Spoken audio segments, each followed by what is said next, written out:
welcome back, listeners. I'm David Hensley, captain of the SS Long Walk Talks Lost, currently docked near a strange island somewhere in the Pacific Ocean. I'm joined tonight by my bosun, whichever one of you wants to claim credit for being the bosun. Well, I guess that's me then. And my Cara first Hayes. mate. Robert Bradford, set the sails. Sorry, I forgot I am the bosun. It's okay. I looked up at Robert, but yeah, it's fine. I just know I was the second one in order, but I don't remember what position I had.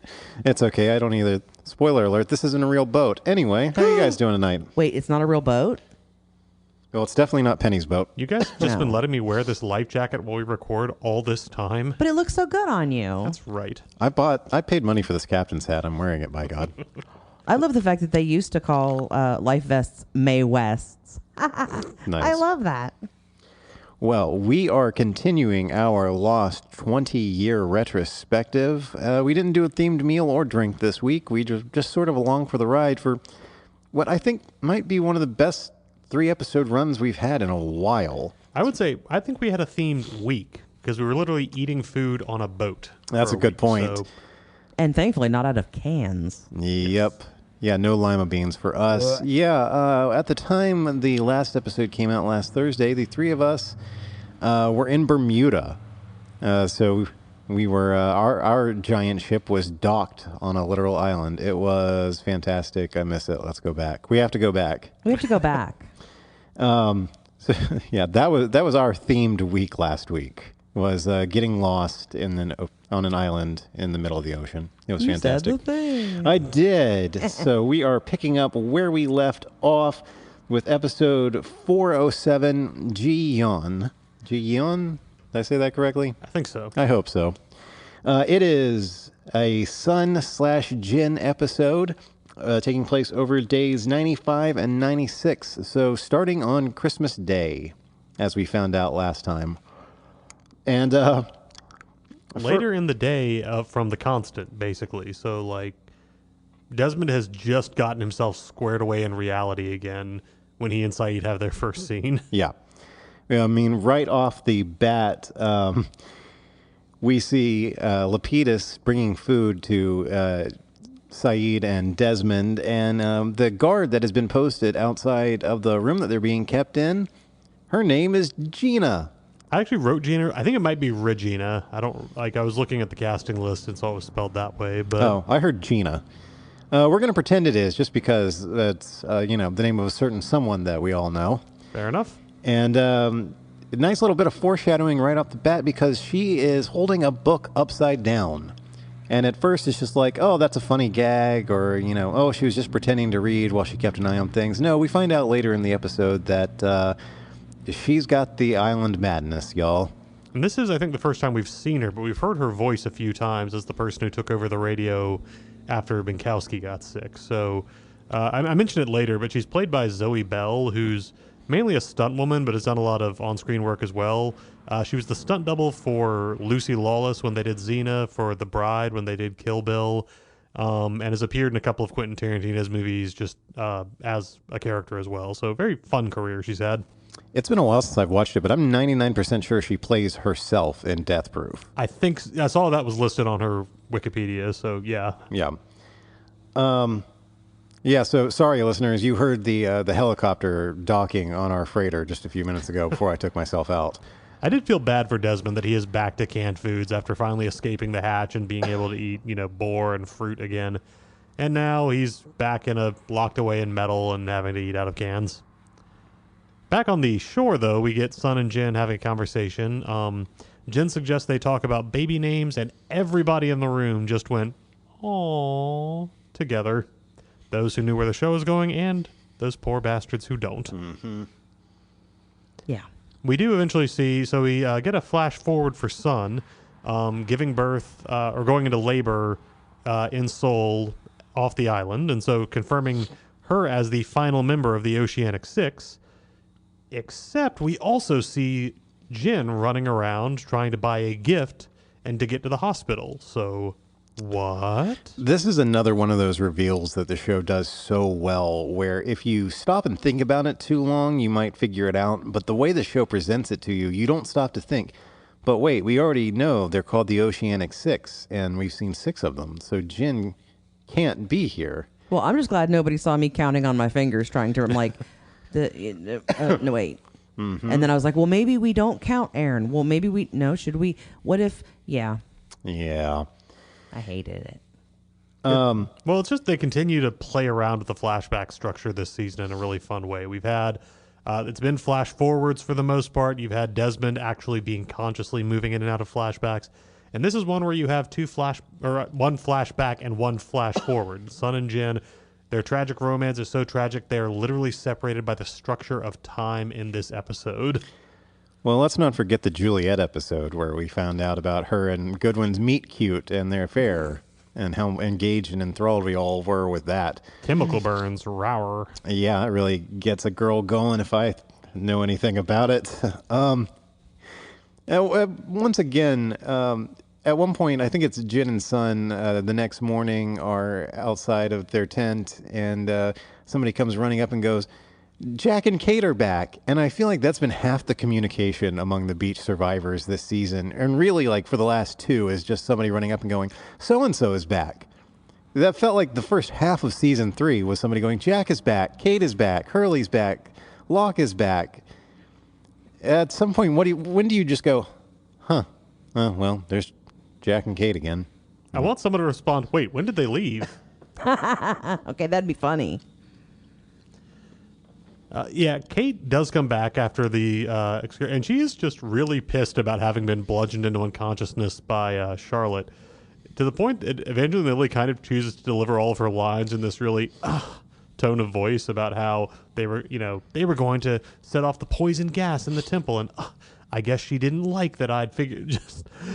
She recaps last episode, but does so in just the most like eye-rolling Gossip Girl way imaginable, which is actually kind of funny because I think it's one of her only scenes in the episode. Yeah, Charlotte beat her into being a mean girl. Yeah, I guess. In the conversation with Jen and Sun, she definitely gets this look on her face like, I've got to tell you something. And she says, something to that effect, I have to ask you something, and you can't ask me any questions. And damn if Jin doesn't proceed to ask her 3 friggin' questions. What are you talking about? Where are we going? Why do you want to do that? Yeah. It's all 5 of us were watching this episode going, that was a question. That was another question. That's a third question. Jin, you're bad at this. It's like, I don't know the nuances of the Korean language, but I'm pretty sure that, the question mark works the same way there as it would in English. So what's motivating Sun is that Kate has revealed that they're pretty sure the freighter crew is not here to rescue them. She goes to confront Daniel, who, again, remains the world's worst liar and can't even pretend that that's the mission. So, she and Jin are going to get together and go off to join Locke, even with the risk to her baby from staying on the island. And it's really fun to see Yoonjin Kim just getting to play that determined mode, that, all right, here's what we're doing and this is the plan. And she's steamrolling over Daniel when he tries to kind of obfuscate, and she just is ready to blow past Juliet when she tries to insist that, like, they need to get off the island for her and for the baby's sake. Kind of makes me sad that, like you said, David, a lot of her lines are just, hey, so-and-so is back. Because I wish we'd seen her more in sort of like the island leadership role. She's really good at playing that. She would have been a better Kate than Kate. For real, though, well, I would watch that show. Apparently she auditioned for Kate way back when. They created the role of Sun for her because they liked her audition so much. Ugh, she should have been Kate. Cara, this one's going to make you sad to say out loud. I know. Because, okay, season 4 through 6 are kind of, mostly season 4 and 5, they're kind of a blur in my mind. I remember certain things, and I didn't remember how this one ended because I didn't know that it was a flash forward and a flash back. So, yeah, I was all upset because, the universe conspiring against Jin and Sun. And motherfucker, that hurt. Yeah, specifically, you wrote down the cab and the panda get stolen. His phone gets run over. There's a smug-ass toy store salesman. He was smug. Like the first time he seems kind of twinkle-eyed, like, I have the perfect toy. And then as it goes on, you're just kind of like, don't patronize him, you ass. Exactly. And he didn't even have a second panda, the bastard. Dave, I think you and I both noted this down because Yep. when he reveals that they don't have another panda like the one Jin wanted, he offers him a toy dragon and mentions that because it's the year of the dragon, that's good luck. And I was like, I know that the Chinese and well, I think of the Chinese zodiac, but I assume it also is something that's observed in other Asian cultures. That it's tied to the calendar years, so that's actually a clue to what year this is taking place in. We know that that Sun's story is taking place within 9 months of the plane crash, more or less, so 2005. And David, you actually looked up when the Year of the Dragon was relative to when the show was taking place. Yeah, so they're about 12 years apart. So the Year of the Dragon was 2024, 2012, and 2000. You know, this pisses me off. Okay, so I saw that note and I was like, the fuck are they, what? I didn't understand, obviously. But, you know, I should have known because every time I've, sat in my Chinese restaurant at home and I look at my birth year, I was Year of the Dragon. And in 2000, I was a certain age. And then in 2012, I was 12 years later. And I really should have caught that. Yeah. Anybody who's familiar with the Chinese zodiac probably or might have caught on to that a little bit earlier because I initially wrote down 2004. That's the one that I looked up, but it occurred to me later that Sun wouldn't have given birth in 2004, considering it's already December 26th. It would have been sometime in mid 2005. But at the time of the episode, 2004 was the year of the monkey. But when Sun actually gave birth in 2005, it would have been the year of the rooster. Exactly. Insert joke about exactly how the island fixed Jin so they could conceive. Yeah. Another word for rooster being... I don't know if that's supposed to be something that the... No, but I like that. So back on the island, Juliet is trying very hard to keep Jin and Sun from going off to join Locke. And Jin's English has improved. People have commented on that. And he simply tells Juliet, where Sun goes, I go. And in the words of Al Swearingen on Deadwood, announcing your plans is a good way to hear God laugh. Because, wow, fate is going to take that as a challenge. Yep. Juliet certainly did. Because, the best way to stop them from leaving is just to look him dead in the face and say, your wife had an affair. Like, God, I was so angry at her in that moment. Yeah, I get it, but I think you can file that one under cruel to be kind. I know, but just let me have it. I know. A minute. Oh, all of the ladies in the house, you and Gina and Katie, like jaws dropped. You were all gobsmacked that Juliet would dare. And meanwhile, me and Robert were like, well, I mean, I can see. We get the idea. Daniel Day Kim gets to play his reaction because for a moment, his face is kind of still, and you're not sure if he quite has enough of his English vocabulary to understand it. And then he doesn't have like a huge reaction, but just the way his face hardens, you're like, oh yeah, no, he got it. That landed. And he can also probably just tell from Sun's expression as well that even if he's not 100% sure of what Juliet's saying, he can see just like how horrified Sun looks that she's saying it and is like, oh, yeah, there it is. Well, when she's trying to explain herself, Sun does say, that was a long time ago. Which, sure, in the time that we've been watching the show, we first found out about her side piece. What was his name? Oh, yeah, shoot. The bald guy. Yeah, the bald guy. Baldy, yes. We first found out about him in season 1. We found out about the affair, I think, in season 2. So for us, yeah, it's been a while. In universe, it has been 4 months. To be fair, 3 of those were spent on the island, and I am pretty sure that every day there must feel like a year. That's a good point, yeah. They've had a lot going on. So Jin goes fishing, and Bernard volunteers to go out with them, and they have a nice conversation on the boat, and it's a beautiful reminder that, God, Bernard is just the most lovable character. He's just, you want to have a beer with him. You want to watch the game with him. You want to get a hug from him. Just the right guy to just hash things out. And Jin doesn't do a lot of talking in this, but just letting Bernard kind of reflect on them being the only two married men on the island, which, I mean, possibly, a few of the extras might be married, but who cares about them? They're not real people. But yeah, he just kind of talks about Rose's cancer and just, they just soak in the moment together. It's a really sweet scene. And that's a good point about the extras not being real people, because in the 2 episodes from now, we're going to start culling the herd. Oh. Yeah.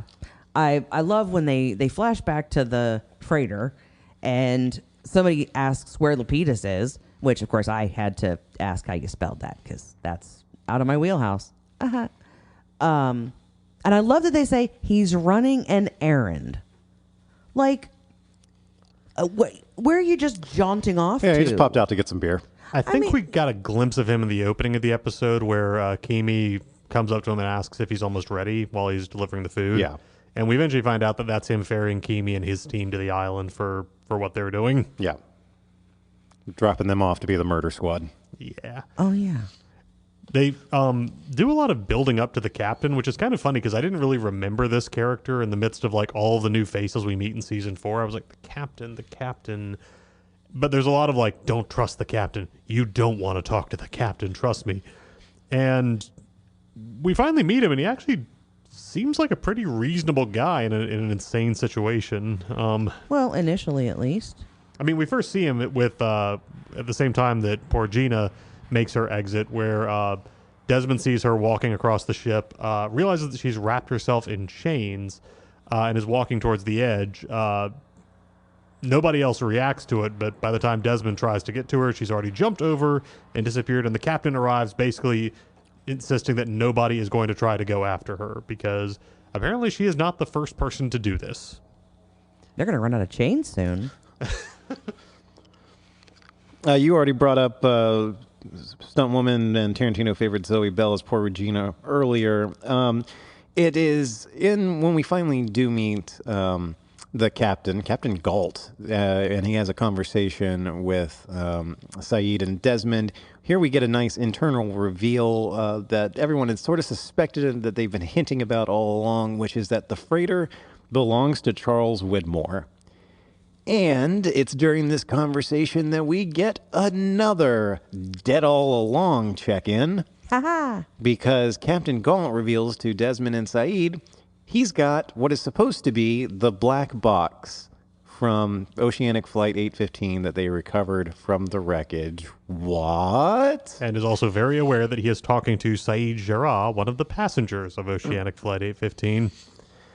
I forget if it's this episode or the next one, but they indicate that as far as the freighter's crew believes, they think Ben is the one who faked the wreckage. They don't believe that Widmore was behind it. Yeah. Well, the captain is the real one here, asking questions like, where exactly does somebody get 324 dead bodies to plant in an ocean liner at the bottom, or a plane at the bottom of the ocean? And surprisingly, they actually do give us an answer to that in the next episode. But yeah, I just noted Captain Galt. It's spelled differently, but I wondered if that was a reference to Atlas Shrugged, Ayn Rand's book. Who is John Galt? Exactly, yeah, sort of the hyper-libertarian Robin Hood, basically, who doesn't steal from the rich because they have property rights and doesn't give to the poor because what do those parasites want to do with it anyway? He's just kind of if you had a superhero whose only power was extreme self-interest is basically what you have in that book. I don't really see how that relates to the captain, but I couldn't think of... I looked on Wikipedia, and there were a couple of other famous Galts, but none that seemed to jump out the way that, your Locke or your Rousseau does. I wouldn't put it past the writers, though. This one might be a little bit of a reach, but we see in Sun's flashback when she's not flashback or flash forward when she's going into labor. They make a big to do about how it's a troubled labor, and that she's going to have a C-section, and she starts getting upset and calling out for Jin, and then ends up giving a normal birth with no need for a C-section, which made me wonder if this is one of those instances of Jacob's influence reaching off island. Like the way we later find out he kept Locke from dying, when he went and pushed out the window, and all the other times he reached out to other people before the crash. I think the idea here of him like using whatever measure of power he has while still on the island to help Sun out after she's already been through so fucking much to keep her from having to have a C-section and making the situation more dangerous. I just thought that was an interesting concept. There's no evidence, I think, to support that currently. But in the show's canon, yeah, I think it might be an interesting possibility. Yeah, so back on the island, Desmond and Saeed are heading back to their room, and the doctor is taking them and asks what they thought of the captain, and Saeed says he was surprisingly forthcoming, because Saeed is only used to talking to lost characters who just give vague allusions and then disappear into flashbacks when you try to get a straight answer. Well, the doctor on the freighter with the least helpful bedside manner of all time, possibly worse than even Jack himself. Your wife, Katie, pointed out that he sounded like Billy Bob Thornton, that he just had that kind of vocal cadence, and then I couldn't stop hearing it. Yes, yeah. Thanks, Katie. He leads them to what is going to be their new quarters, which is where somebody recently killed themselves via gunshot to the head. There's still fresh blood on the wall and on the floor. So he calls out to the janitor / deckhand to come and clean it up, standing off at the end of the hallway in the shadows. And as Kevin, the deckhand, gets closer, we finally get the reveal of why the hell Harold Perrineau has been in the credits for 7 episodes. Kevin, the deckhand, is actually Michael. Back again, less than a month after he left. Oh, I can't wait till we get to this. Yeah, let's keep. Well, we'll save that one. Yeah, I still find myself wondering how big of a hit that would have been if they just hadn't shown his name the whole time. Like maybe it was I assume he got paid for episodes he was credited in, so good for Harold Perrineau. But it does kind of your reaction is not, oh my gosh, but instead it's oh well, finally. Yeah, now we know where they've been hiding him. Yeah, so the final reveal that Jin and Sun are taking place in different timelines comes when Jin makes it to the hospital, and it's revealed he's just delivering the panda as a gesture of goodwill from Sun's father, who he's just started working for, to the new grandson of the Chinese ambassador. And it's just so painful to see that separation and just in that moment, but also knowing that, okay, so yeah, Jin will never actually get to hold his daughter, just as the way this goes is, oh my gosh, it's a brutal thing knowing the full context of the series. Yeah, and this half flashback, half flash forward twist is probably the cruelest thing they have done since Charlie's death. And in my memory of the show as a whole, might be the second cruelest twist overall. I think it goes, hey, Charlie's saved. Nope, Charlie's not saved. And then, hey, Jin made it off the island too. Nope, Jin didn't make it off the island. The only one I could think that could pass it is the reveal of John Locke's fate and the Man in Black. Oh, that's a good point, yeah. Which I don't remember, so okay, we're not going to talk about it. Okay. But yeah, so after Sun gets home from the hospital and has her baby, Hurley comes to visit her, and we have another new thing this season. 2 members of the Oceanic Six cross paths and seem genuinely happy to see each other. Like her face lights up when Hurley comes to her door. She gives him a big hug, and he gets to be presumably one of the first people to hold her daughter, and it's a really sweet moment. And then, of course, he's going with her so she can take Yeon to Jin's grave, which is interesting because in previous conversations, it's been indicated that they know at least some of the others are probably still alive on the island. But Sun is very clearly addressing the grave as if she is convinced her husband is dead, which is something that'll get explained by the end of the season. And I've said it before, but just heartbreaking stuff from Yoon-Jin Kim, just breaking down as she speaks to the grave and introduces, the daughter to her dead father. Oh my gosh. Okay, wait. So he could still be alive? I mean, don't tell me, but is that... Well, we've had, it potential? teased out that they're hiding some big secret, that they pretended that everybody else died in the crash. And if you look at the gravestone, it's got the date of the crash is listed as Jin's date of death. We know that's not the case. But Sun is not treating this, it's a moment with just her, Hurley, and the baby, so there's nobody to hide for her. She's not treating it as, I'm going to get back to the island and find my husband. It's, you're dead and I miss you.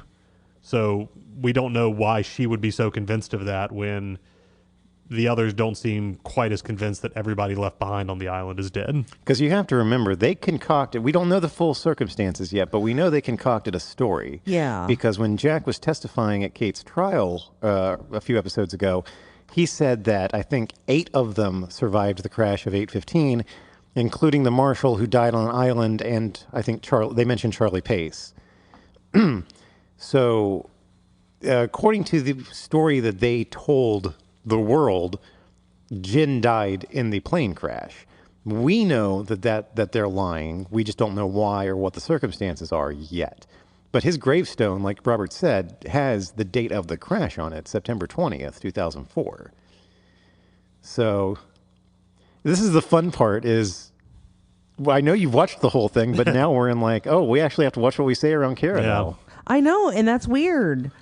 And it's weird that I don't remember. And I'm just sick of this fucking show making me feel feelings. God damn. Like, I'm sitting here crying now. Just wait. No, yeah. I know. Listen, I already know that for the finale of the show, I'm going to be sobbing for like 2 fucking hours. I know this. You know what? We need to plan when we're going to watch this because I'm taking the next day off.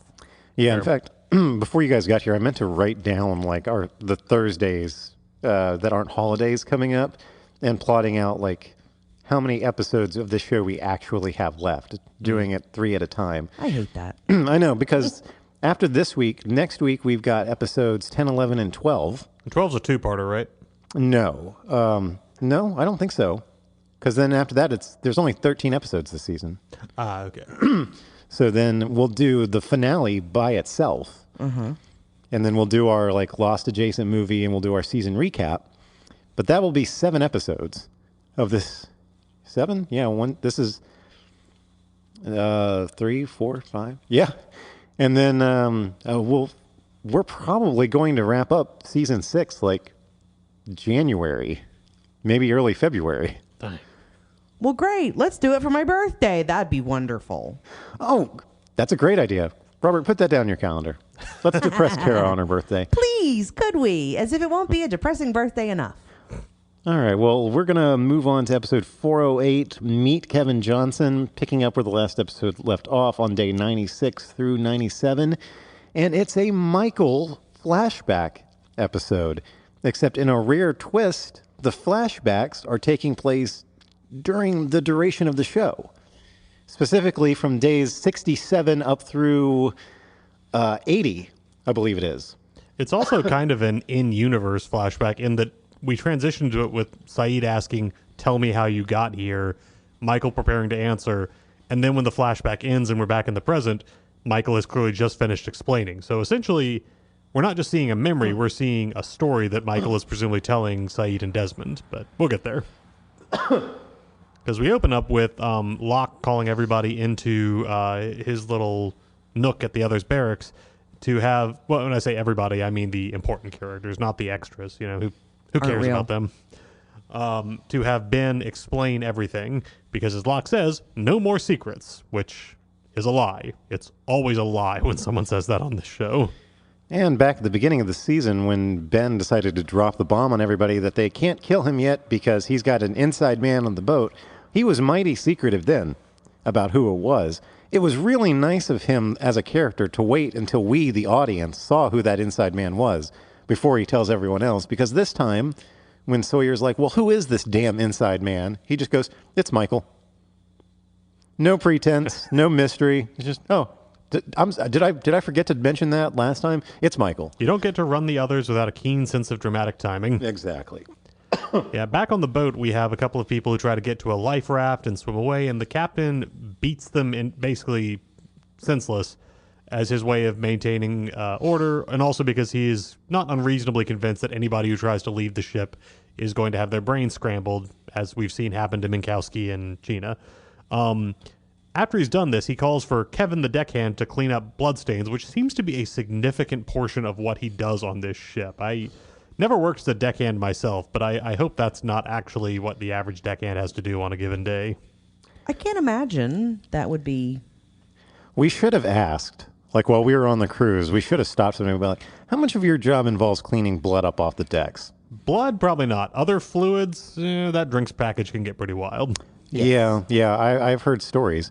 Anyway, as Saeed and Desmond are trying to get answers out of Michael, they ask him what he's doing there, and he says, I'm here to die, and then walks off, which I think is the most ominous walk-off line of all time. And I kind of just want to use it like out of context. Like next time I see someone, they're like, hey, what are you doing here? I'm here to die, and then walk off. Oh my God, I am so using that at work. I mean, it works. Saeed doesn't follow up on the conversation and has to actually chase him down in the engine room later to get the whole story. So, yeah, kudos. It's effective. So we get back to the island where the meeting's breaking up, and Ben takes Alex and Rousseau aside and insists that they need to go to the temple, this last hiding place that the rest of the others have gathered somewhere on the island. And it just makes me realize what a miss it feels like that we never got an episode that dealt with what Alex and Rousseau's relationship is. Like we saw their reunion and they've been together in most of their scenes.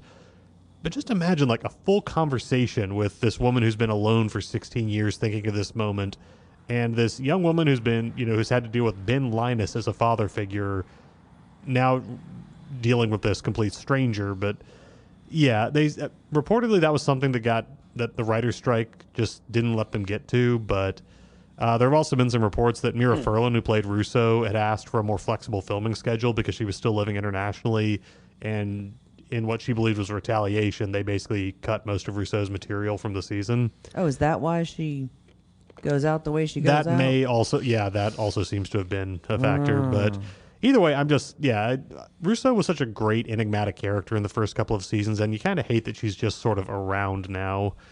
But she does get sent off to protect Alex, and might as well take Carl as well and just get them to this mysterious temple. And Carl is there too. And won't it be great when we finally get to see the temple that Ben's talking about? 2 seasons from now. Well, it better have a widely respected Japanese actor, doing just awesome stuff and having fight scenes when we get there. Yeah, exactly. Years before that, we would actually really get to see him flex his acting and martial arts skills. Wow. For some reason, I thought that that whole temple thing, because I remember certain images from that, and I definitely did not think it was in the season 6. Mm-hmm. Yeah, it's they don't get there until season 6, and it's run by Hiroyuki Sanada from Westworld and Mortal Kombat and Avengers Endgame. Recently won a whole host of awards for his role in Shogun. That's right. Yeah. Oh, a show that I really need to try to watch again. So as they are leaving, as Alex and Rousseau are leaving camp to go to find the temple, Ben warns Alex that the people coming to the island are dangerous. And she says, more dangerous than you? Once again, tempting fate. Maybe that's something we should have been counting all along, like in addition to butt holsters. Yeah, how many times are these people tempting fate? Yeah. There's been the foreshadowing is about to come home to roost. It really is. And Rousseau actually agrees with Ben and decides to get out of there. And as she turns around, we see coming into frame that she's had her rifle slung over her shoulder the whole time. And I started to be like, oh, come on. And there's you know what? No, actually, yes. I believe Rousseau would just be carrying that to this sit down in Locke's living room. Wouldn't you? All right, David, I think you've got the pasted image here. So yeah, so we've buckle up. Yeah, we've talked about this a lot from the end of last season when it really occurred to us that Michael's timeline doesn't really make a whole lot of sense. We figured that out when Walt was astrally projecting himself to Locke. I don't remember what day it was that we wrote that down, but I want to say it was like day 89, I think, or day 90. So since then, we've talked a lot about it, and somebody on Reddit, username Steph, STEF _B, BEE, 9 years ago, Oh, that hurts me. Thank you for this recap here that I screenshotted. But I've got to give credit where credit is due, who summarizes it very nicely. Michael's timeline is strange. Michael leaves the island on day 67 and arrives in New York City no later than day 70, which is an amazingly fast pace and must have involved air travel as well as the freighter he claims to have hopped. That must come up in a later episode, because I don't remember him mentioning catching a freighter in this episode. I think at some point, yeah, he explains that's how they got from like that small boat that the others gave them to actually reaching the mainland. And then in parentheses, this person mentions, for the record, freighters travel at about 20 miles per hour under good conditions. So then he says, they go on to say, Michael has arrived in Fiji by day 80. A flight from New York City to Fiji takes about 22 hours, so subtract at least a day for travel time, which means that Michael has been in New York City between day 70 and 78 or 79. In other words, all of the Michael in New York stuff, so stepping out of the post here for a second, but getting back to New York City, confessing to Walt that he killed 2 people to get them off the island. He may have done that on the boat. He may have, but getting back to New York City, reconnecting with Michael's mother, Walt's grandmother, deciding to crash his car and kill himself, going to the hospital where he spent at least one night, going back to his mother to try to talk to Walt again, and running into, Mr. Friendly, and that whole thing happening. 8, maybe 9 days. All of that occurs within that time. So, and then the last bit here from the post from Steph_B, Tom's timeline, as in Tom Friendly, Tom's timeline is even stranger. He makes it from New York City on day 80 back to the island on the same day, just in time to play football with Jack. That broke my brain a little bit. But, I mean, honestly, it makes sense, that they have, like, I don't know, teleportation or time travel or some shit. Like, it just seems possible. The only way to waive it is that we've established that time is different on the island than it is off. And I don't know that gets us all the way there, because at the end of the day, a calendar is a calendar. Like, yeah. Michael has had to do a certain amount of things in a certain amount of time. It's very much one of those cases of writers cleverly using their audience's real-world perception of time. Oh, it's been a year and a half since we saw Harold Perrineau, to be like, okay, and Michael's back. Wow, he's been gone so long. Now, I have seen people on Reddit try to reconcile what is clearly just a continuity error as a possible explanation, which is that the bearing that Ben gives Michael at the end of season 2 and tells him you have to follow this heading to get home is different than the one that Daniel gives to Lapidus about how to get back to the freighter on the helicopter, which has led some people to speculate that because he took a different bearing, Michael might have actually traveled backwards in time. Like, so he might have gotten off the island before he left it. Yeah, so he leaves on day 67, but who's to say that by taking a different heading, he didn't go back in time and arrive on the mainland on day 60, a full week ahead of time, or 2 weeks? You don't know. Oh, I could see that. Yeah, it's a nice fan theory. Yeah. I can get behind that. Yeah. It makes a lot more sense than the whole 8, maybe 9 days thing. Yeah. 9 days. But we do get, the whole... Michael is just not in a good spot. However long it's taken him, he has not gotten to a good place. We see him try to kill himself by crashing his car into a storage crate. When he wakes up in the hospital, a familiar-sounding nurse comes in, and we see it's actually Libby. And she tells him, I brought you some extra blankets, which... A reference. Cold. Well, I mean, not only that, but it's a reference to Hurley. I'm sorry, I forgot the blankets. Yeah. Like, oh my God. And of course, it's presumably a hallucination. We will see Phantom Libby again in the context that might actually be someone else, but this just seems like Michael's guilty hallucinations. It's really just a rough thing to see him just so miserable, so broken down. He goes to visit his mom. Walt won't talk to him, and like the only glimpse we get of Walt is him like looking down with disgust at his father before closing his bedroom curtains. And I talked about it when we were doing season 1, how much I didn't really, Michael wasn't one of my favorite characters when I watched this the first time around, but during the rewatch, again, maybe I'm older, I'm married now, my wife and I have talked about kids, I've seen friends become parents, I'm a uncle several times over. the story of Michael trying to become a dad to Walt really hooked me in a way it didn't the first time. And it's heartbreaking to just see how broken and how irreparable their relationship is, and to know that it's never going to be fixed in the show. Like, that just makes it, even we talked about Jen and Son and all their tragedy, but in some ways Michael and Walt are worse because there isn't a reconciliation that we ever get to see. And it's sad. I really wish they could have gone a different way with that character. Not to say everybody should have a happy ending, but just for something that I got so invested in this time around, and just to know it's what remains of Michael's life is just kind of going to be a sad joke going forward. Yeah. So after Walt refuses to see him, Michael goes to a pawn shop where he pawns the watch that he took from Jen, that Jen ultimately ended up giving him.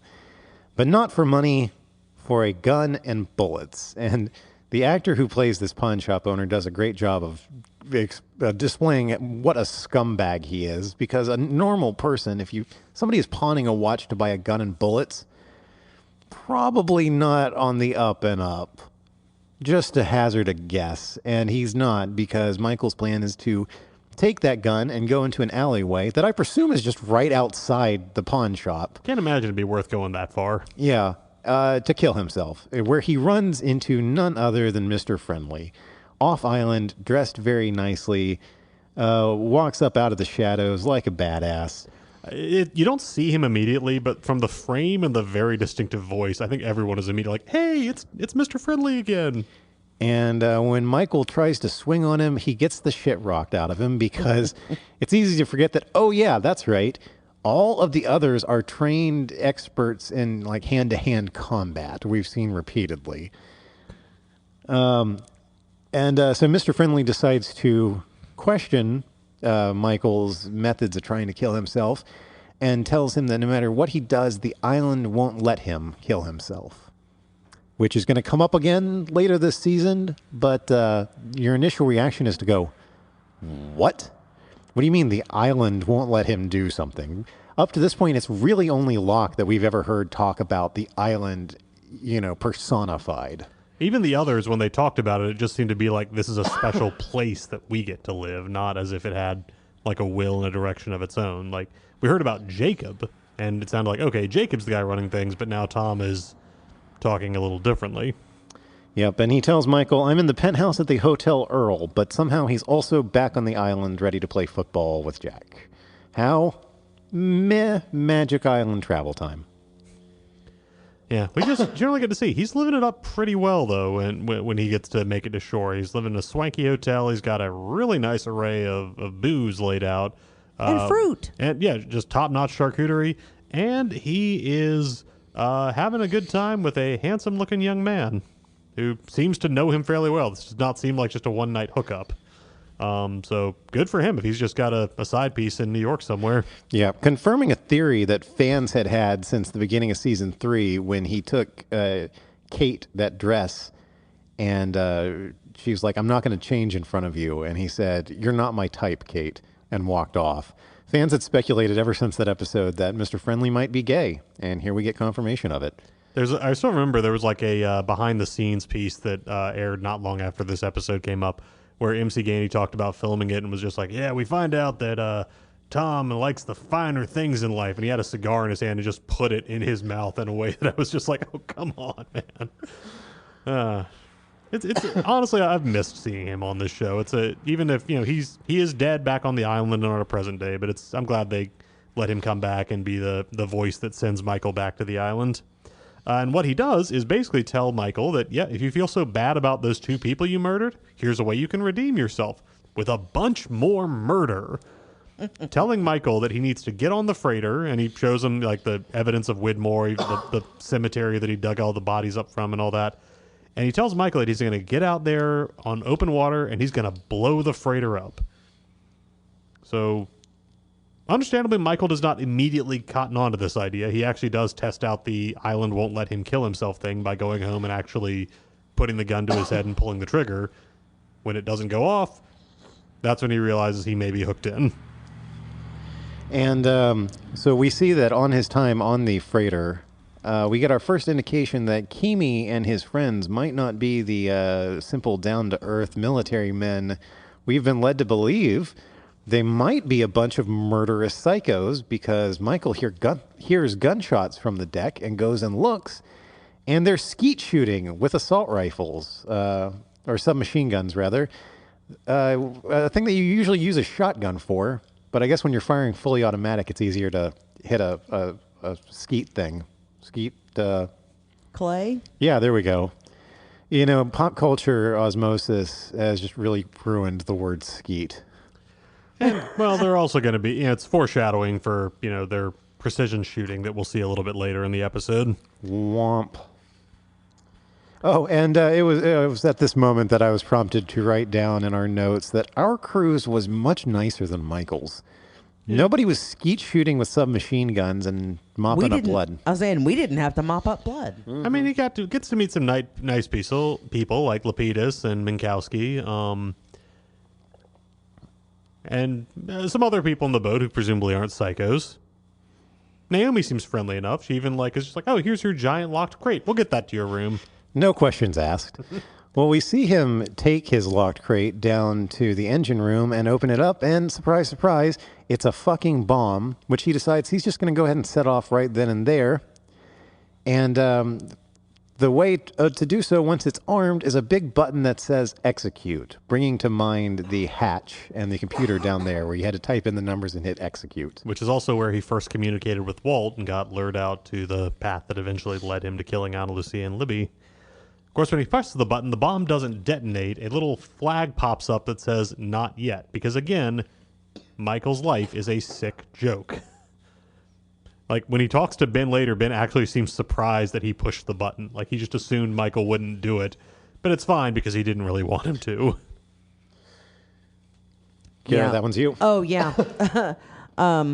He keeps having these appearances of Libby. And I'm just really glad, now that the episode is over, that I didn't have to see Ana Lucia again. Because I really would not have appreciated that. Yeah, that would have been the true tragedy of the episode. I was happy to see Ana Lucia again. So we do see Michael's first interaction with Fisher Stevens, a.k.a. Minkowski, who now joins the ranks of lost actors who have appeared more after their characters have died than when they were alive. I think Naomi is either this episode or the one before also hits that point. Mm-hmm. Yeah, fun little fact about these character actors that keep popping up. We love to see it every time it happens. So he calls Michael to the radio room, telling him that somebody named Walt is calling for him. And Michael's face lights up. He's just so happy he gets to finally connect with his son again. He goes there, asks Minkowski for a moment of privacy, hits the switch, and it's Ben. Because Michael's life is a sick joke. Like, just the moment, like, just how many times he just gets metaphorically kicked in the balls this episode is just so painful. But yeah, so it's Ben just, presumably making this call, I guess, at some point before he and the others abandoned the barracks. Because this is before the freighters actually reach the island.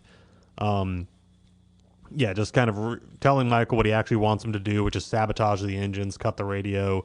Ben insists that he's not actually going to blow up the freighter because there are innocent people on there who don't know who they're really working for, and Ben doesn't believe in killing innocents.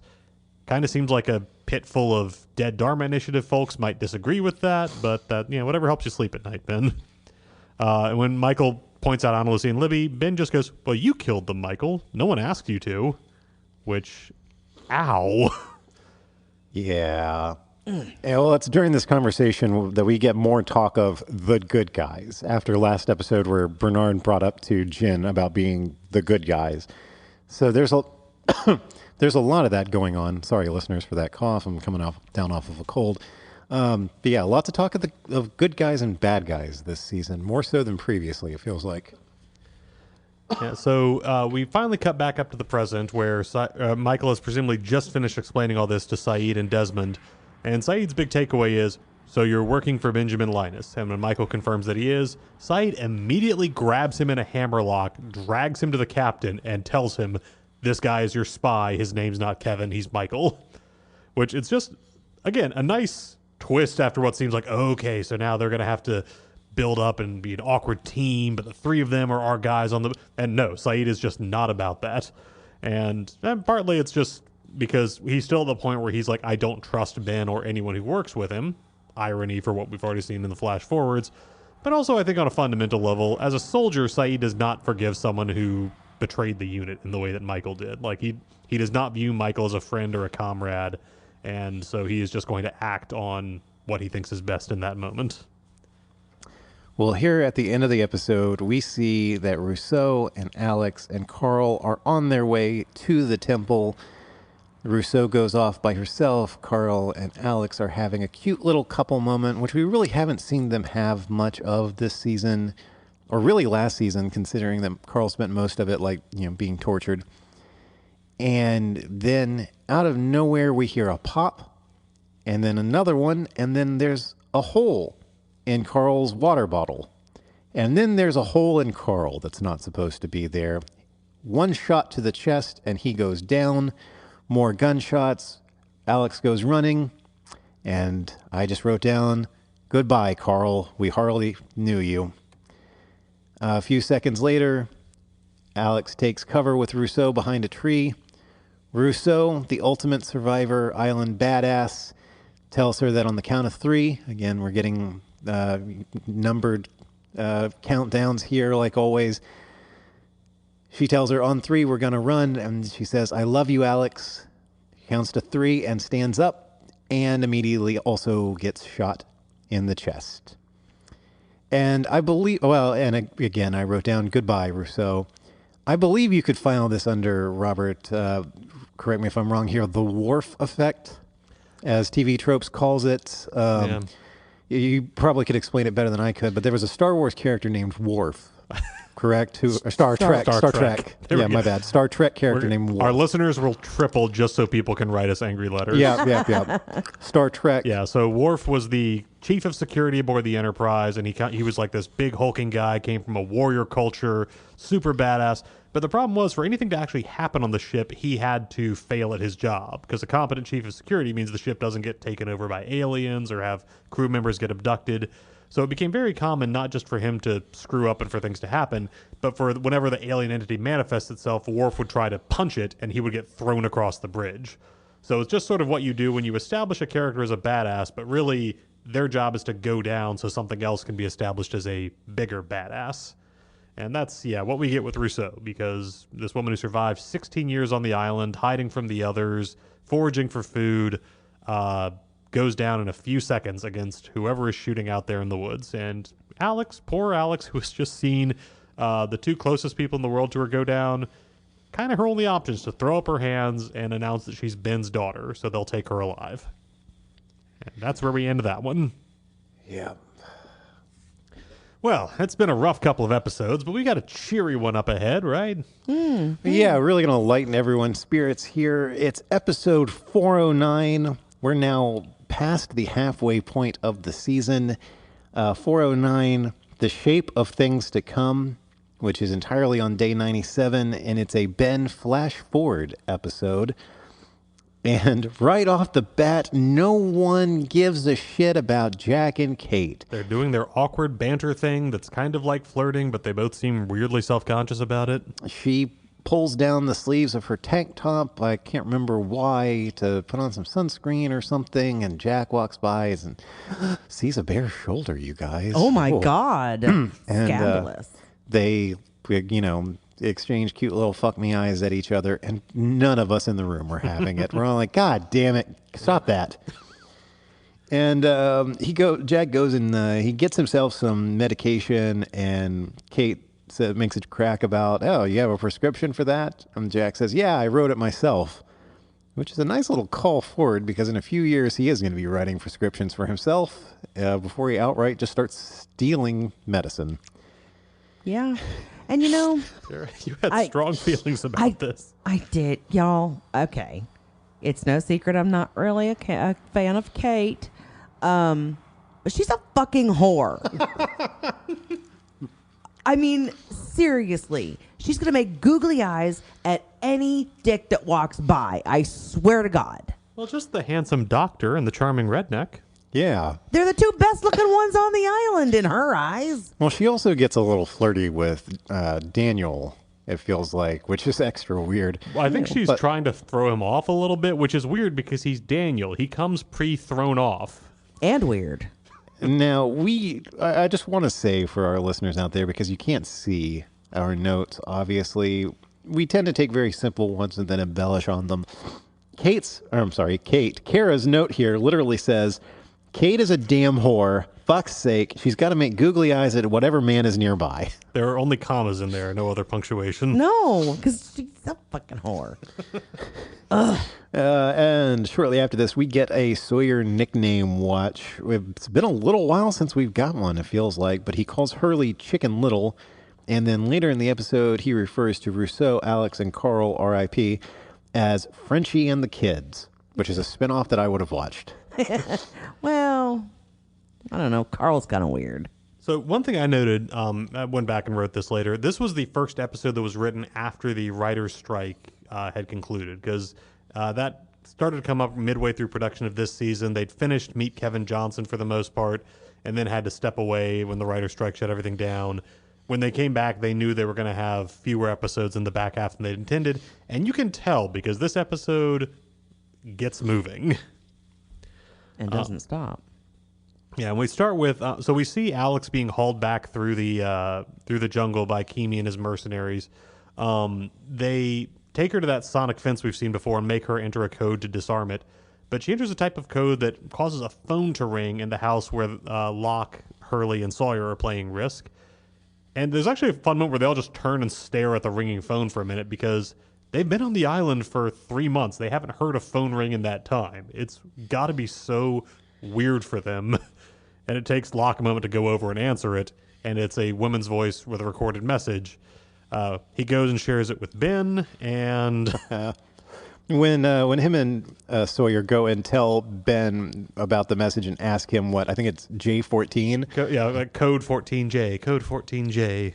The camera cuts to Michael Emerson's face with these big-ass bug eyes staring at them.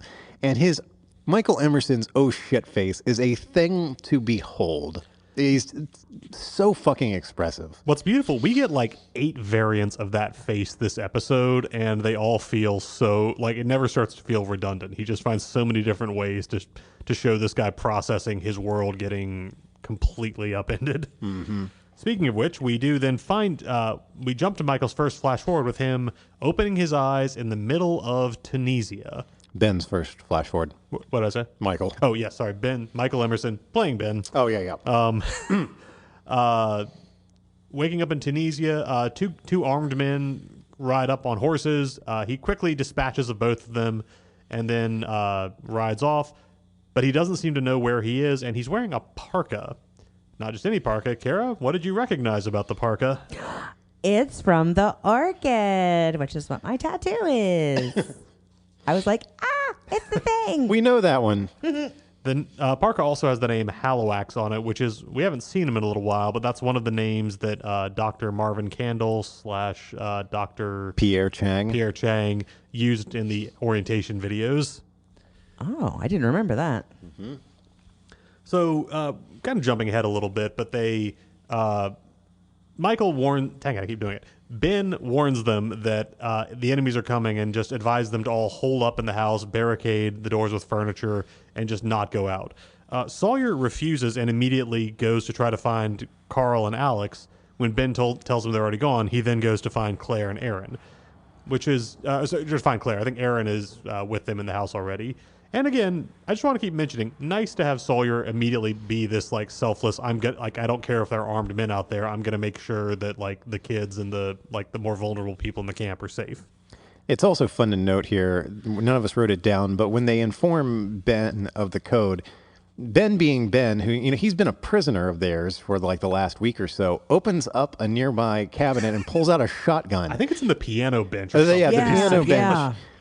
So he's had access to a shotgun ever since they released him. He's been in the room by himself playing this piano. He could have just gotten that shotgun out at any point that he wanted. But no, he waited until that exact moment. And instead, immediately everyone in the room is panicked, and he just hands the shotgun off to Sawyer, because as we find out, he has multiple guns hidden in this house. It's great. I kind of wish that we'd had like 3 minutes of business of him talking and just going around, and he like knocks on a wall panel and it like slides open. He starts handing out knives, and he walks over to like his kitchen cabinet and he like opens it, pulls out a set of fake dishes, and behind it is an RPG. It's just like all of the weapons hidden around his house. Has everybody gotten a grenade? Does anybody else need a grenade? I've got a few extra here. Back on the beach, a body washes up, and Cara? Yeah. Okay. At least I prefaced it with, is it weird? Or it's weird, maybe. I don't know. But yeah, it's weird because when they flip him over or whatever, and you can see clearly that his throat is slit. But my first thought was, well, that's not deep enough to do anything. Like, that's just barely a flesh wound. Yeah, they had to do the classic TV slit throat, which is just a line of blood across the throat. They couldn't really go full horror movie. I know, but still, it just looked terrible. I imagine with the way another character makes their exit later on this episode, they already probably knew they were going to have a fight on their hands with network standards. Yeah, that's a good point. I don't think we mentioned the Who. It's actually the doctor on the freighter who we saw was just walking around with Michael and Desmond and his terrible bedside manner. Yeah, but suddenly he washes ashore and looks like he's been dead for a bit. Yep, and back at Otherton, whatever you want to call it, back at the barracks, all of a sudden they come under fire from people in the tree line, can't see them. Sawyer is trying to warn everybody to go back inside while he's looking for Claire, and in an unintentionally hilarious piece, he tells one of the extras to go back inside, and he gets shot. And a woman comes out of her house, and he's like, "Go back inside," and then she gets shot. And somebody else comes out of the house to check on her, and Sawyer's like, "Get back in the damn house," and then he gets shot. Bullets are raining all around Sawyer, hitting everybody but him. I mean, and he's like flipping over a picnic table, like trying to get shelter, and just everybody else stepping out is just dropping immediately. You could make the argument that, sure, Jacob was probably protecting him at this point. So I had this funny mental image of Jacob being like, I got to protect Sawyer. Like, magical force field around Sawyer deflects bullets into that woman. Oh, shit. Well, they're not going to get him this time. Bullet deflects into that other person. Fuck. Maybe I should just jam their guns or something. No. So much like Carl and Rousseau, I wrote down, goodbye, extras. They really should have gone back inside. Yep. We have now whittled down the barracks camp to the named characters because they blow up Claire's house. Yeah, it's like the Michael Mann moment of Sawyer like running towards the house, and it blows up when he's right in front of it. So we get like the full explosion as he falls back in slow motion. And you know, we know that Claire's not off the island, and Kate is raising Aaron. So there was a moment where, for those of us who were watching it for the first time, and I think those of us who watched it way back when, were like, "Oh, dang, is that it for Claire?" Katie actually said, "Goodbye, Claire." And I was like, "Oh, not yet." So in the flash forward, Ben makes his way to Tehran. I think he's in Tunisia still. And he asks somebody, he checks into a hotel and he asks about the date, and he's informed that it's October 25th. And he takes a moment, just knowing there's no way to not make the question sound awkward, and asks if she could confirm the year. 2005. A full 10 months ahead of where we were, or where the people on the island were at. It was just Christmas Day, 2004. Somehow Ben has skipped ahead to October of 2005. How did that happen? He also checks in under the name Dean Moriarty, which I think most of us jump to the Sherlock connection for the name Moriarty, but apparently it's actually a character from On the Road, the novel by Jack Kerouac, which honestly, for a kid raised by the Dharma Initiative and all those like countercultural hippie weirdos, yeah, I can see that he'd go to Kerouac for a name when he needs an alias. He also, while he's checking in, looks and sees one of those plot-convenient TVs that is showing a footage of Saeed being hounded by reporters as he goes to a car somewhere else in the world, saying, "Please leave me alone. I just want to bury my wife in peace." Because, hey, in case things aren't bleak enough in the present on the island, in the future, Saeed is going to be a widower. He's just unlucky in love. Now, I don't know if it is this scene, but I didn't notice it, and I don't think either of you did either. Did you catch the dubbed episode of Expose going on in the background? I didn't see it at the time. No, it was in Sun's flash forward. It's what she's watching. Oh, when her water okay. breaks. So not this one. Never mind. Yeah. Oh, man. Yep. Okay, so I was a full episode off on that one, but that's fine. Back at the exploded barracks, Sawyer goes through the wreckage looking for Claire, who surely has to just be paced at this point, right? But no, she's just like underneath a mattress or something that's on top of her. She's perfectly fine. That hair is too golden to die. Yeah, maybe a little bit mildly concussed. And again, you can make the argument that maybe Jacob was protecting her somehow. But one of the first things that she asked Sawyer is, "Where's Charlie?" And we all went, "Oh, Claire." But Sawyer picks her up, and Hero carries her back towards the place where Locke, Hurley, and Ben are all holed up, shouting for them to open the door. Ben is of the opinion that they should not open the door because it exposes them, and even points a gun at Hurley when Hurley moves to do it. Hurley kind of gets his own little awesome moment of staring back at Ben and then just immediately picking up an ottoman and smashing out a window so Sawyer can get inside. And we get one of the most memorable scenes of this show. Miles shows up at the barracks that they're all hiding in, knocks on the door. They look outside and see him and let him in, and he's brought a sat phone with him that he gives to Ben so that Ben can communicate with Kimi outside, who tries to talk him into coming out by telling him that he'll let everyone else in the barracks live, which they all know is bullshit. So Ben's not having it. So then they haul out Alex. And Ben also, he does the classic, "I know you because I know your middle name," Yes. Martin Christopher Kimi, and just drops enough to indicate that after leaving the Marines, Kimi just kind of went on a several-year killing spree. Yeah, which he further demonstrates by hauling out Alex and putting a gun to her head and telling Ben that he's going to count to 10, and if Ben doesn't come outside, he's going to kill Alex. And credit to Michael Emerson, we see the wheels turning in Ben's head as he tries to think through every possible scenario of this. Finally, by trying to tell Kimi, "She's not my daughter." The line they've been calling forward to all season.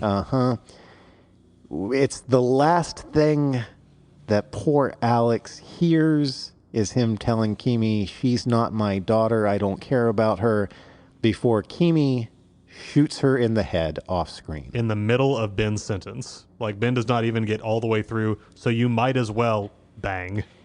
And in a genre where we've just been kind of conditioned for, that's not going to happen, this terrible thing, they go very like Game of Thrones, late Harry Potter on us of just boom. No preamble, no like last minute save. Alex is just dead. Goodbye, Alex. Also, tremendous credit to Kevin Durand, who at no point in this scene raises his voice. He just starts whispering even harder as he escalates his threats. And then just when he shoots Alex, he just looks like, okay, well, that's off the table. We'll do this another way. Just completely day at the office voice for this guy. And yeah, we talked about Michael Emerson's oh shit face. We just cut to a commercial on his absolute, just because, look, his logic is not wrong. If he goes out, it's not like Kimi's going to just let Alex go and everybody's happy. As it stands, she's dead. If Ben goes out, she's still dead. The only thing he can do is maybe convince them that she doesn't have value as a hostage. It's not an irrational gamble, but that's his daughter, and his gamble just put a bullet in her head. And oh man, it's again watching it with Gina, who is my wife, who is not a huge fan of. I think she's just exasperated by Ben as a character because he's just such a weasel and he still keeps coming out on top. I think her reaction was a little bit of a, "Oh, didn't like that, did you?" But yeah, where we see in the rest of the episode, I think she sort of started to feel a little more sympathy for him. Well, it's one of the first and only times we see Ben like go catatonic. Yeah, that he's just does not know what to do or what his play is from there. But after a moment of silence, he just says, He changed the rules and then gets up, runs into the secret room we saw earlier, which is where he keeps his suits, his passports, his off-island currency. And of course, Ben's secret room has an even secreter room, which he opens behind the suits, and there's like stone walls and what look like hieroglyphics, and he disappears into that. And you know, it's been this episode has felt huge. You've had like explosions, you've had gun battles. It's felt like this episode can't get any bigger.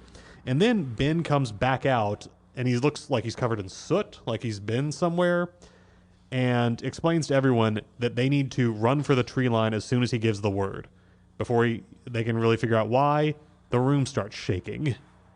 And they look out, and the smoke monster pours out of the forest into the woods where Kimi and his men are, and it's just one of the biggest, oh, what? Moments of the series, because just... it's like Godzilla showing up at the end of The Dark Knight or something, where it's just like, I didn't even think that it could go to this level. But yeah, it's just... and again, we don't know if Ben called it, if he commanded it, if he made some kind of deal. But yeah, it's so...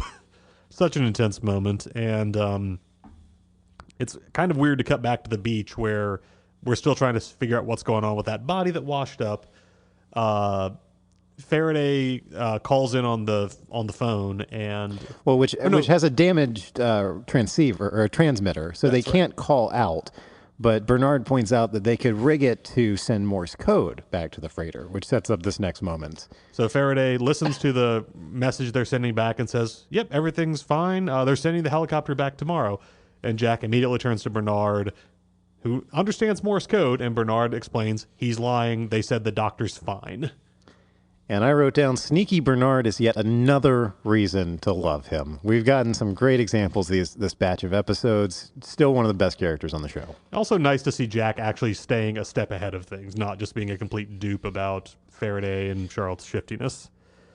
This was kind of a general note that, Ben stays behind to close Alex's eyes, to say like a moment of goodbye to her. And then they all go off into the jungle, and he tells Locke that the two of them need to go find Jacob's cabin and get further instructions. Everybody else can go back to the beach, except Hurley, because Hurley's been the last one who's been to the cabin, so he can help them find it.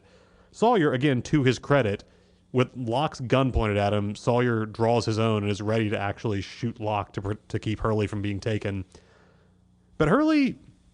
I'll say it again. What we see for him is he is a caretaker, that he's the one who, his first thought while everybody else is putting up furniture for barricades and grabbing guns, he grabs a laundry basket and puts pillows in there as a place to shelter Aaron. You know, he's the one who makes sure Sawyer can get into the house with Claire. And when people are pointing guns at each other, he's the one who's like, all right, everybody put the guns down. I'm going with them just so nobody else gets hurt. Just a reminder of where his story goes, that Hurley is ultimately a guy who takes care of people.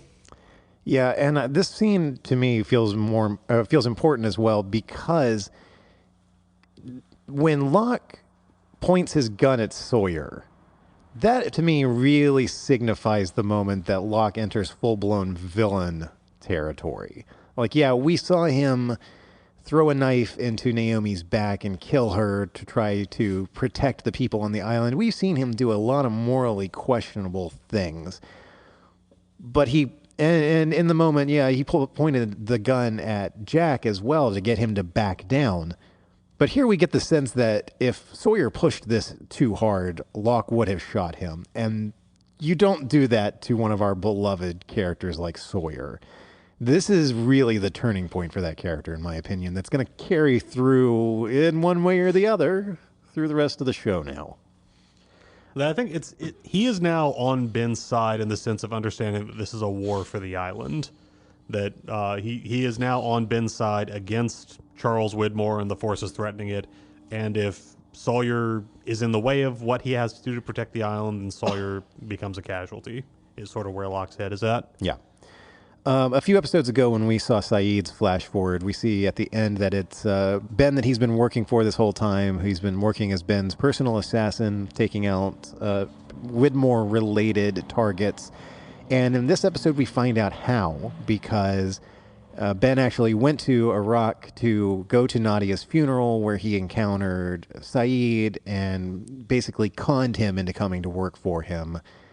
Possibly, it's unclear how much is a con, because he basically shows Saeed photos and is like, this is the guy who killed your wife in a what seemed like a hit and run, but he actually works for Charles Widmore. And eventually Ben stays on that guy's tail. The guy tries to turn the tables on him, and Saeed shoots him. And when Ben does some reverse psychology, you should go home, forget about all this. But when Saeed's like, no, give me more people to kill, we see Ben smile as he walks away. Yeah. So it's not clear at what point he's working a game versus just manipulating the card he has. Yeah, we've seen that he is a bit of a chess master in that regard.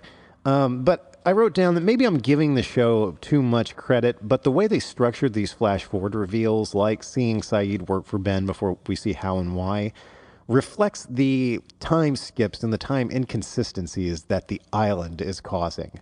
Because we've already seen the effect that it has on Desmond. We've seen what it did to Minkowski, presumably what it did to Regina that caused her to take the ultimate ocean bath. I wonder if this is, and the time skips are going to be becoming more important next season, but I wonder if this is something that they already had in mind. I think it's just them having a lot of fun with the fact that they can now use these flash sequences to mix up characters. Where before, you couldn't have like Saeed running into Kate, in one of his flashbacks, because these people were all strangers on the plane. But now flashing forward, it can be like, oh yeah, Jin or Sun and Hurley, when do they meet up? Jack and Hurley, what scene do they have? Kate and Jack. And so just the ability to be like, okay, where are all of these people relative to each other, and to slowly tease out the big picture of that. Yeah, I think they're having a lot of fun with that. And no, I don't think it's a coincidence that it's the season where they really make time travel an element of the show's mythos. So no, I don't think you're giving the show too much credit at all. Oh, well, thank you. We get finally the scene the episode ends with Ben paying a visit to Charles Widmore in his posh London penthouse, and it's a very nicely played scene with Michael Emerson and Alan Dale just making it clear that when Widmore's men killed Alex, the rules governing their conflict change, and now in retribution, Ben is going to kill Penny. He's going to kill Widmore's daughter in retribution so that Widmore can know how he feels.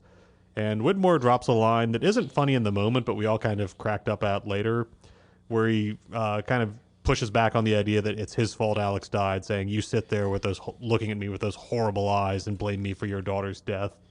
And again, we've talked about Michael Emerson's eyes being a distinctive feature of his, and then we just kind of started thinking about if Alan Dale had just continued to riff on just the weirdness of Michael Emerson's appearance. Your freaky frog eyes staring at me. Your wiry hair, your sagging jowls. I think, and Katie just ended up going on this whole rat metaphor. Yes. Dropping your pellets all over my posh carpet, tying your tail together with your brethren to form a super rat.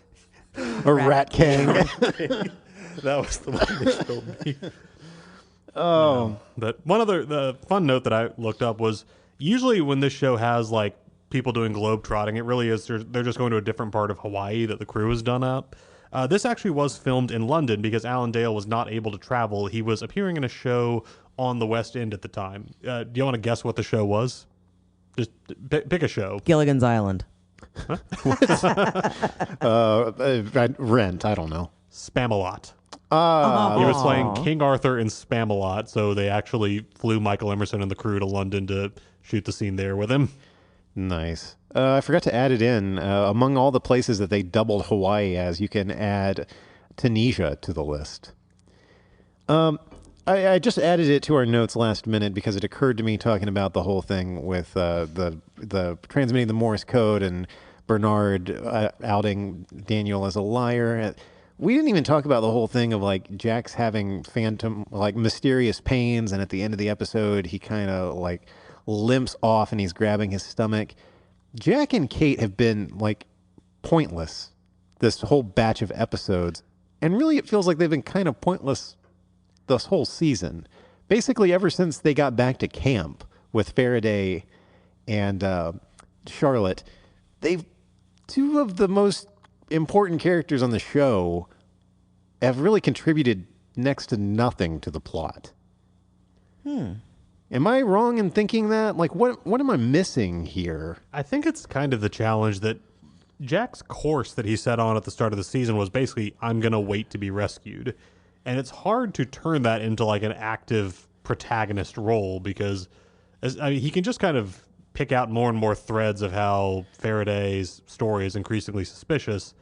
But yeah, you can't really go charging out to do things the way like Locke can go to the camp or that Saeed can go to the freighter. That he's just kind of, hanging around. And I think the next episode is a Jack flash forward. So I think we do get to see him move ahead a little bit. But yeah, he and Kate have been sort of passive for a little bit now. Yeah. Well, that's going to wrap up this batch of episodes. We're talking about relevant dates here. On October 20th, so this episode is dropping on Thursday, October 16th. On October 20th, 2004, almost 21 years ago, White Rabbit, episode 105, premiered. And then October 19th, 2005, almost 20 years ago, it was Ellipses and Found, episode 205. And 19 years ago, almost, on October 18th, 2006, Further Instructions, episode 303. And just for funsies, I looked it up. The last episode that we watched, The Shape of Things to Come, premiered on April 24th, 2008. And I made a mental note to myself, I was about to graduate college. Yeah, I was just like, oh, God, that was 17 years ago. Anyway, Robert, what we've gotten out of plugging our social media. I mean, I'll plug the show's social media when it's my turn. But what are you reading, doing, promoting? What are you enjoying right now? What would you say? So I got a lot of reading done on the cruise. It was just a wonderful time for it, and I'm finally reading the 5th book, I think, in the Kinsey Gennaro series by Dennis Lehane, Prayers for Rain. If anybody out there likes crime fiction, Dennis Lehane is just a masterful crime writer. Guy wrote Mystic River, Shutter Island, a bunch of stuff that's been adapted. Gone Baby Gone. Gone Baby Gone is one from this series. That's the 4th book.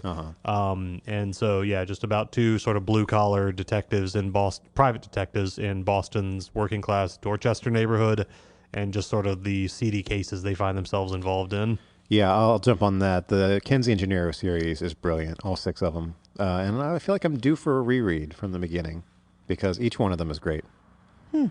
Cara, what about you? Oh, well, I tried to read on the cruise, but yeah, that just wasn't going to happen. But I have been dabbling into different audiobooks. From the last time, I'm still doing Iron, Fire, and Ice because I could not remember the name of that book. But it's kind of the true history of what influenced Game of Thrones.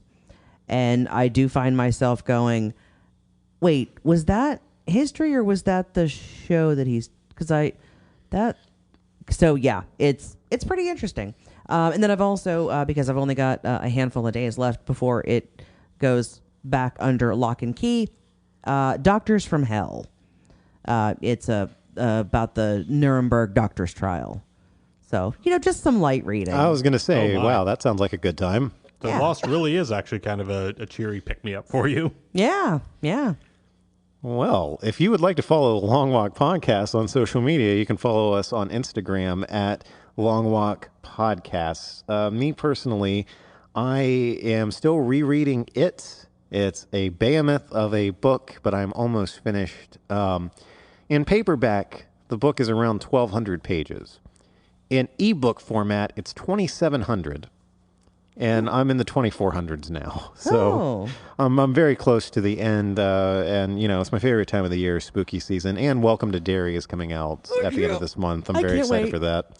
And having read being close to finishing it now, once I get done, I really want to go back and watch chapters 1 and 2 again to see how they compare now. I never saw chapter 2, so I wouldn't mind joining for that rewatch. Okay. Yeah. Everybody said it was kind of a step down, so... Yeah, I loved chapter 1, and I hated chapter 2. So I'll see how I feel now, giving it a second shot. Yeah. But if you would like to keep up with Long Walk Productions, you can visit us online at longwalk.us to see more of our original work or hear past episodes that are no longer streaming. You can follow the YouTube links in the show notes. Thank you very much for listening, and if you enjoy this show, please make sure to leave us a rating and a review on whatever platform you are listening on. You stand there listening to us with your horrible eyes. Ears?